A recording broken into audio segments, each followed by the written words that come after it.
In fact, there is evidence that shows that Brian Kohlberger was watching YouTube videos about Ted Bundy. Yeah, and it even looks murder prior to being arrested. Yeah, I mean, that's, like I said, he totally gives those vibes, especially, and again, it adds fuel when he actually searched those things. But it does and maybe this is the fascination. Not only is the murder brutal for people, but he gives you that this is an intelligent killer. This is someone at least, and again, smart. Criminology and criminal justice. So he kind of knows maybe, how to get away with murder, right? If you've ever seen that show, How to Get Away with Murder, he probably knew. And then he did an Amazon search for the knife, that they had found there on the scene. The K-bar knife. The K-bar knife.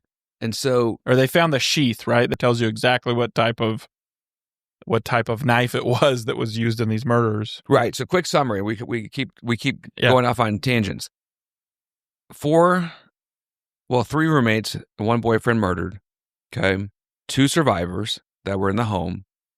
And allegedly they're murdered around 4:15 to 4:20 in the morning. Yep. Okay. After a night of all of them being out, and they'd all been to social events that night, and still some of them were still even up at the time that the incident, that the murders took place. And then we have the car that had been, like you mentioned, the videos, driving around the house and then taking off from the house. The cell phones had pinged numerous times on his cell phone, but his cell phone was turned off. But he'd visited that specific home 12 times. 12 times prior to the murders. Yeah.